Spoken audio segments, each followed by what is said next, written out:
اسلامی مہینوں کے اعتبار سے محرم الحرام کا مہینہ ہے،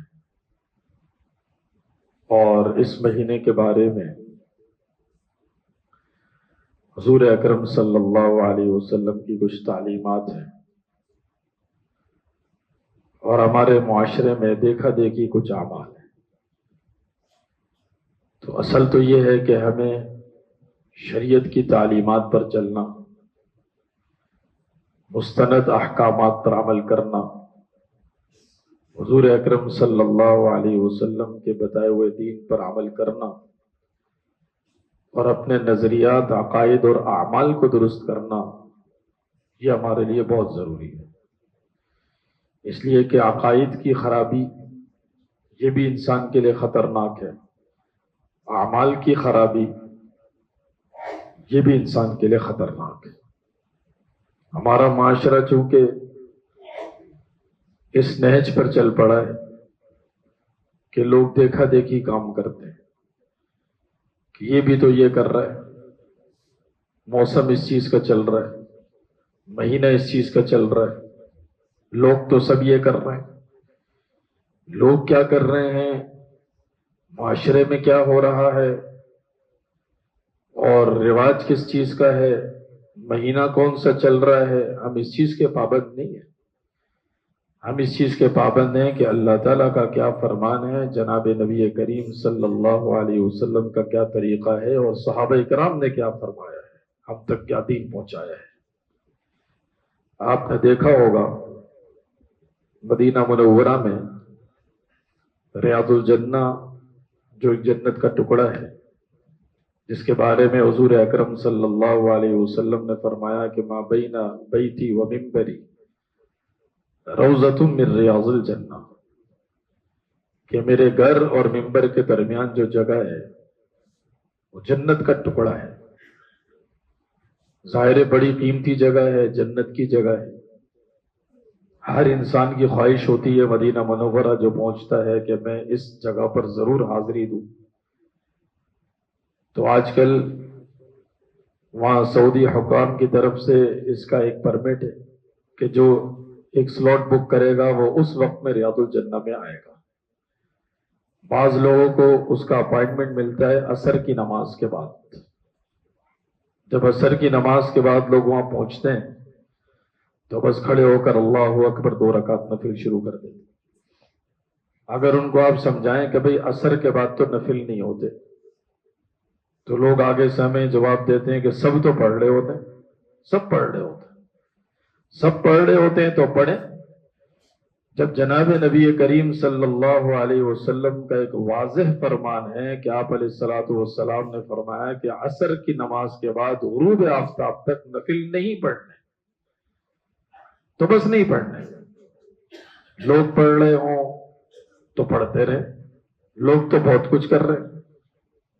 آپ کسی دوسرے ملک میں جاتے ہیں تو وہاں لوگ بے دھڑک شراب استعمال کر رہے ہیں۔ اب کوئی کہے کہ میں بھی استعمال کروں گا، لوگ تو کر رہے ہیں، تو لوگ تو کچھ بھی کر رہے ہیں۔ نماز کا وقت ہو گیا، آپ کسی کو نماز کی ترغیب دیں کہ بھئی مسجد میں آ جاؤ نماز پڑھ لو، نماز پڑھنی ہوتی ہے، تو اگلا بندہ یہ بھی تو کہہ سکتا ہے کہ نہیں، پوری مارکیٹ تو کھلی ہوئی ہے، کوئی بھی نہیں پڑھ رہا۔ کوئی بھی نہیں پڑھ رہا تو ہمیں بھی نہیں پڑھنی کیا؟ کوئی بھی غلط کام کر رہا ہے تو ہمیں بھی کرنا ہے؟ یا کوئی بھی عصر کے بعد نوافل پڑھ رہا ہے تو کیا ہمیں بھی پڑھنا ہے؟ نہیں۔ معاشرے کو دیکھ کر کام کرنے کے ہم پابند نہیں ہیں، معاشرے کے ساتھ چلنے کے ہم پابند نہیں ہیں۔ موسم کس چیز کا چل رہا ہے، لوگ کیا کرتے ہیں، ہمارے یہاں رواج کیا چل رہا ہے، ہم رواج کے پابند نہیں ہیں۔ ہم جناب نبی کریم صلی اللہ علیہ وسلم کے احکامات کے پابند ہیں، ہم اللہ تعالیٰ کے فرامین کے پابند ہیں۔ اس لیے محرم الحرام میں ایک بات تو صرف اپنے نظریات کو اچھا رکھیں اور کچھ اعمال کریں۔ نظریات کیا اچھے رکھیں؟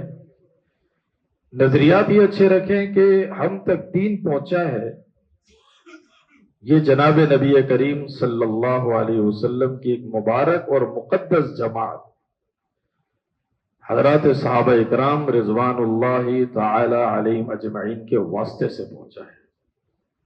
آپ کوئی حدیث اٹھائیں گے نا، کوئی بھی حدیث کی کتاب اٹھا لیں، آپ کو یہ نہیں ملے گا قال رسول اللہ صلی اللہ علیہ وسلم کہ حضور اکرم صلی اللہ علیہ وسلم نے فرمایا.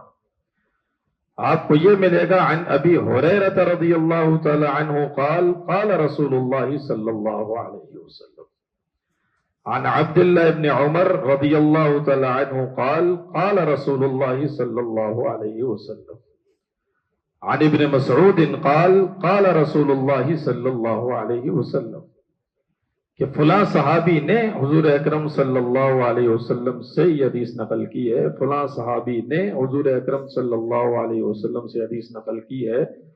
ہم تک جناب نبی کریم صلی اللہ علیہ وسلم کا پورا دین، پوری تعلیمات پہنچانے والی جماعت وہ مقدس صحابہ کرام کی جماعت ہے. اس لیے یہ ہمیشہ ذہن میں رکھیں کہ کانوا افضل هذه الامہ. یہ صحابہ کرام فرماتے ہیں، غالباً عبداللہ بن مسعود رضی اللہ تعالیٰ عنہ کا قول ہے کہ امت کی مقدس جماعت صحابہ کرام کی جماعت ہے. پھر انہوں نے بہت ساری تعریفیں کی ہیں. اعمقها علما اقلها تکلفا اختارهم الله لصحبة نبیه ولاقامة دینه. مضبوط علم والے لوگ تھے، اللہ تعالیٰ نے ان کو چنا تھا جناب نبی کریم صلی اللہ علیہ وسلم کی صحبت کے لیے. اس لیے اللہ تعالیٰ نے ہمیں ایک ایسا معتدل دین دیا ہے، اور اللہ کا شکر ہے کہ اللہ تعالیٰ نے ہمیں ایک ایسا انصاف پسند بنایا ہے کہ جہاں ہم حضرت ابو بکر صدیق رضی اللہ تعالیٰ عنہ سے محبت کے قائل ہیں، حضرت عمر فاروق رضی اللہ تعالیٰ عنہ کی عقیدت کے قائل ہیں، حضرت عثمان بن عفان رضی اللہ تعالیٰ عنہ سے محبت کے قائل ہیں، وہیں ہم حضرت علی المرتضیٰ رضی اللہ تعالیٰ عنہ کی فضیلت کو اپنے دل سے تسلیم کرتے ہیں، اور اہل بیت کی اور خصوصاً حضرت حسن حضرت حسین رضی اللہ تعالیٰ عنہ کی تعریفی کلمات جب آتے ہیں اور ہم احادیث میں پڑھتے ہیں تو ہمارا ایمان تازہ ہو جاتا ہے. کوئی فرق نہیں کرتے، فضیلت کا فرق اپنی جگہ ہے. وہاں علیہ الصلوۃ والسلام نے بیان فرمایا ہے، ابو بکر کے اپنے فضائل بیان فرمائے، عمر کے اپنے فضائل بیان فرمائے، عثمان کے اپنے فضائل بیان فرمائے، علی کے اپنے فضائل بیان فرمائے، حضرت عائشہ کے اپنے فضائل بیان فرمائے، حضرت حسن کے اپنے فضائل بیان فرمائے، حضرت حسین کے اپنے فضائل بیان فرمائے. ون وے پر ہم نہیں چلیں گے کہ حضرت ابو بکر، حضرت عمر، حضرت عثمان کے فضائل کے انبار لگائیں، حضرت علی کو چھوڑے، حضرت حسن کو چھوڑیں، حضرت حسین کو چھوڑے. یہ ہمارا ایمان گوارا نہیں کرتا. ہم دونوں طرف چلتے ہیں. تمام صحابہ کرام کی عقیدت اور محبت ہمارے ایمان کا حصہ ہے. حضرت حسن حضرت حسین کی محبت بھی ہمارے ایمان کا حصہ ہے. حضرت علی کی محبت بھی ہمارے ایمان کا حصہ ہے. حضرت فاطمہ الزہرا رضی اللہ تعالی عنہا کی تعظیم ہمارے ایمان کا حصہ ہے. حضرت خدیجہ حضرت عائشہ صدیقہ رضی اللہ تعالی عنہا کی تعظیم ہمارے ایمان کا حصہ ہے. جب حضرت حسن کی پیدائش ہوئی، حضرت حسین کی پیدائش ہوئی، حضرت فاطمہ الزہرا نے جناب نبی کریم صلی اللہ علیہ وسلم کو بلوایا. آپ علیہ الصلوۃ والسلام خوش ہوئے نواسوں کی پیدائش پر، اور تاریخ کی کتابیں کہتی ہیں کہ حضرت حسن کے کان میں، حضرت حسین کے کان میں جناب نبی کریم صلی اللہ علیہ وسلم نے اذان دی. جب بچہ پیدا ہوتا ہے تو تحنیک کی جاتی ہے، کوئی میٹھی چیز کوئی بزرگ چبا کر بچے کے تالو پر لگاتے ہیں برکت کے لیے.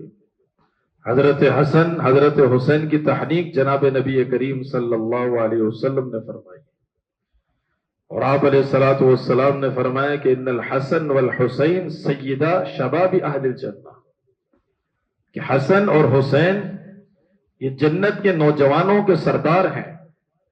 حضرت عمر فاروق رضی اللہ تعالیٰ عنہ فرماتے ہیں کہ میں نے ایک مرتبہ جناب نبی کریم صلی اللہ علیہ وسلم کو دیکھا، آپ 2 ہاتھ اور 2 پاؤں پر چل رہے تھے.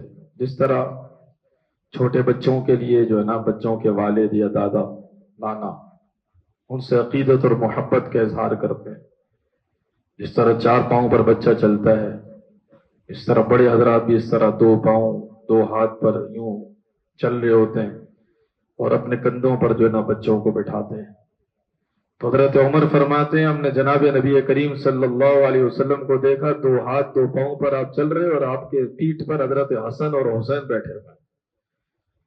حضرت عمر کہتے ہیں میں نے جناب نبی کریم صلی اللہ علیہ وسلم سے فرمایا کہ اللہ کے رسول حسن حسین کے کیا مقدر، کیسی سواری ان کو ملی ہے؟ جناب نبی کریم صلی اللہ علیہ وسلم کی پیٹھ پر سوار ہے۔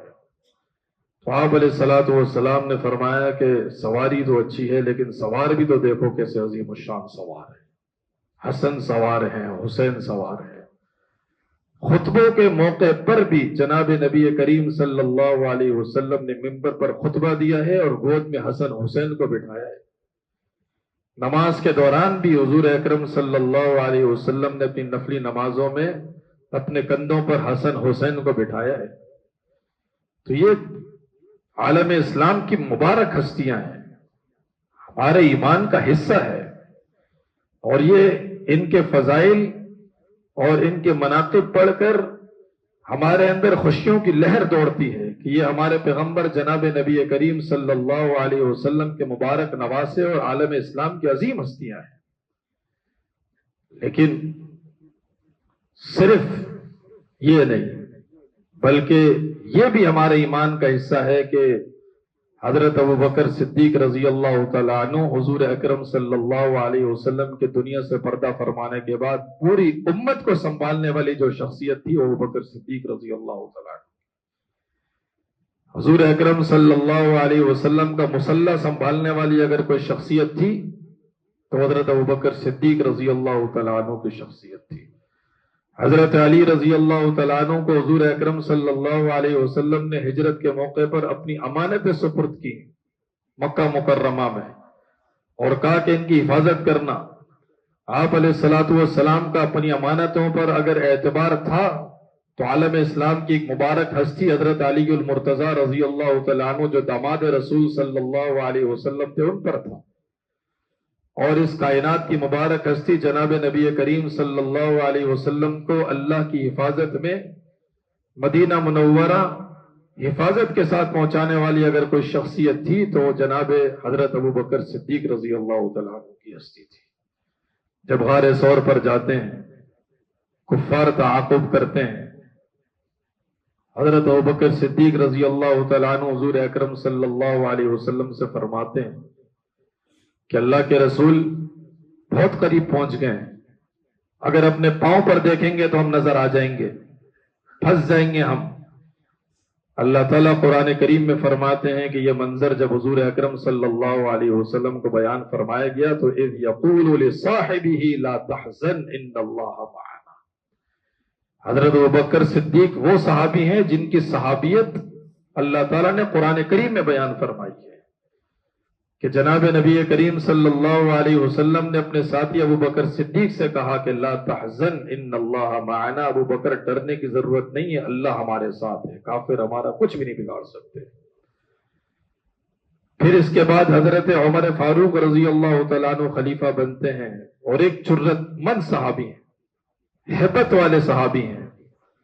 ہمارے بزرگ فرمایا کرتے تھے کہ تمام صحابہ حضور اکرم صلی اللہ علیہ وسلم کے پاس آئے لیکن حضرت عمر فاروق رضی اللہ تعالیٰ عنہ کو حضور اکرم صلی اللہ علیہ وسلم نے اللہ سے مانگ کر لیا تھا کہ اللہ عمر کو اسلام کی توفیق عطا فرما دے، اور آپ نے فرمایا تھا لو کان بعدی نبی لکان عمر، میرے بعد نبوت کا دروازہ بند ہے لیکن اگر میرے بعد کوئی نبی ہوتا تو عمر اس قابل تھا کہ اللہ نبوت کا تاج عمر کے سر پر رکھ دے۔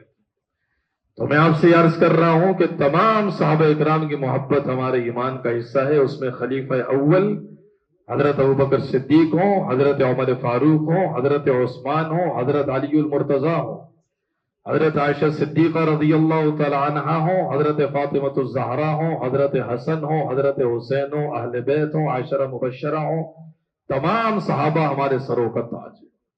یہ چیز ہمیں اپنے اندر بٹھانا بہت ضروری ہے، اپنی اولاد کو سکھانا بہت ضروری ہے، ورنہ فتنوں کا شکار ہوتے ہوئے پتہ نہیں کس راستے پر ہم نکل پڑیں اور خدا نہ خواستہ اپنا ایمان ہی نہ گوا دیں۔ تو ایک بات تو یہ ذہن میں رکھیں۔ دوسری بات یہ ذہن میں رکھیں کہ عاشورہ 10 محرم الحرام کا دن، اس کی فضیلت کب سے ہے؟ اس کی فضیلت حضرت موسیٰ علیہ السلام کے دور سے چلی آ رہی ہے۔ اس کی فضیلت حضور اکرم صلی اللہ علیہ وسلم کے زمانے میں بھی تھی، جب حضرت حسن حضرت حسین کی پیدائش نہیں ہوئی تھی۔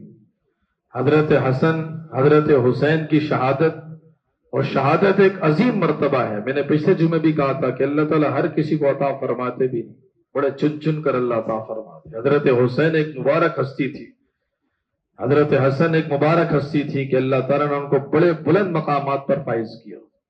حضرت حسین کی شہادت جناب نبی کریم صلی اللہ علیہ وسلم کے دنیا سے پردہ فرمانے کے بعد تقریباً 50 سال کے بعد ہوئی ہے۔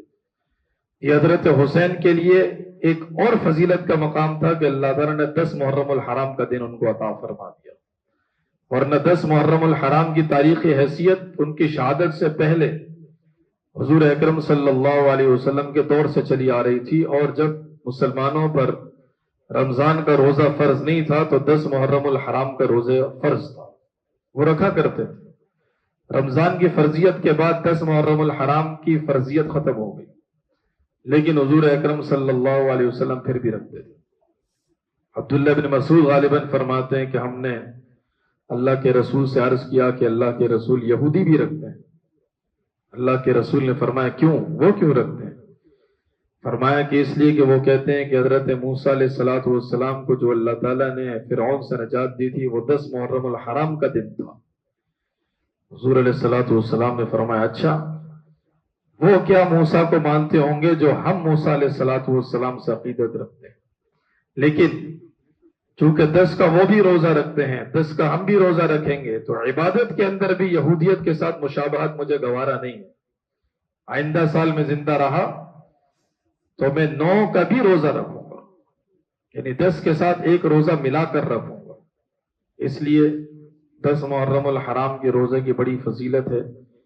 اگر کوئی بندہ عاشورہ کا 10 محرم الحرام کا روزہ رکھتا ہے تو اللہ تعالیٰ اس کے 1 سال کے گناہوں کو معاف فرما دیتا ہے۔ 1 سال کے گناہوں کی معافی، 1 سال کے گناہوں کا کفارہ ہے۔ لیکن اس کے ساتھ مستحب یہ ہے، بہتر یہ ہے، حضور اکرم صلی اللہ علیہ وسلم کی خواہش یہ ہے کہ ایک روزہ ملا لیا جائے، کسی کے ساتھ مشابہت نہ رکھی جائے۔ 9 کا ملا لیں تو بہت اچھی بات ہے، اگر 9 کا نہیں تو 11 کا ملا لیں، اور اگر کوئی نہیں ملاتا صرف 10 محرم الحرام کا روزہ رکھتا ہے تو بھی اللہ تعالیٰ اس کو یہ فضیلت عطا فرمائیں گے۔ اس کے علاوہ جو آپ علیہ السلام نے فرمایا، ایک ضعیف حدیث ہے کہ جس میں آپ نے فرمایا کہ جو اپنے گھر والوں پر وسعت کرتا ہے، اپنے گھر والوں پر، جس میں بیوی بچے آ گئے، اپنے گھر کے ملازم آ گئے، بس اتنا کافی، یہ نہیں کہ پورے محلے میں تقسیم کرنا شروع کر دیا۔ آپ علیہ السلام نے اپنے اہل و عیال کا تذکرہ فرمایا کہ جو اپنے اہل و عیال پر وسعت کرتا ہے اللہ تعالیٰ اس کو پورا سال رزق میں وسعت عطا فرماتے ہیں۔ یہ 2 باتیں ہیں جو احادیث سے ملتی ہیں، باقی ساری چیزیں میں نے آپ کو پہلے ہی عرض کر دیا کہ دیکھا دیکھی ہمیں کچھ بھی نہیں کرنا، اور یہ نظریہ رکھنا ہے کہ یہ سوگ کا مہینہ نہیں ہے۔ میں نے آپ سے پچھلے جمعے بھی عرض کیا تھا کہ کسی مہینے میں کسی صحابی کی شہادت سوگ نہیں ہے، شہید تو ویسے ہی زندہ ہے۔ اللہ تعالیٰ نے فرمایا بل احیاء عند ربهم یرزقون، شہید اللہ کے ہاں زندہ ہے۔ مرنے والے پر 3 دن سے زیادہ سوگ نہیں ہوتا ہماری شریعت میں، تو زندہ پر سالہ سال سوگ نہیں ہے۔ اور میں نے آپ کو یہ بھی عرض کیا تھا کہ رمضان کے مہینے میں حضرت علی المرتضیٰ کی بھی شہادت ہے، تو اگر شہادت سے مہینہ سوگ کا بن جائے تو پھر تو 12 مہینے سوگ کے ہو جائیں گے۔ اس لیے محرم الحرام کے مہینے میں کوئی شادی بیاہ کی تقریب رکھنا چاہے کوئی مسئلہ نہیں ہے، بلا جھجک کرنا چاہیے۔ سفر کے مہینے میں کوئی رکھنا چاہے، سال کے 12 مہینوں میں اس کی کوئی ممانعت نہیں ہے۔ اس لیے سوگ کا مہینہ نہیں ہے، شہادت کا مہینہ ہے۔ شہادت اللہ تعالیٰ کے ایک عظیم مقام ہے۔ باقی یہ ماتم نوحہ اس کی تو شریعت میں کوئی اجازت ہی نہیں ہے۔ دیکھا دیکھی ساری رات ہمارے یہاں نوجوان لڑکے حلیمے بنانا، اس کے شریعت میں کوئی تصور نہیں ہے۔ جو کرنے کے کام ہیں وہ ہمیں کرنے چاہیے، اس میں دنیا اور آخرت کی نجات ہے۔ جو معاشرے میں چل رہے ہوں ہمیں معلوم کرنا چاہیے کہ معاشرے میں چلنے والے کاموں کی شرعی حیثیت کیا ہے۔ اگر شرعی حیثیت نہیں تو ہم صرف ان کاموں پر فوکس کریں جو اللہ اور اللہ کے رسول صلی اللہ علیہ وسلم نے ایک مبارک اور خالص دین ہمیں عطا فرمایا۔ اللہ تعالیٰ ہم سب کو عمل کرنے کی توفیق عطا فرمائے۔ وآخر دعوانا ان الحمد للہ رب العالمین۔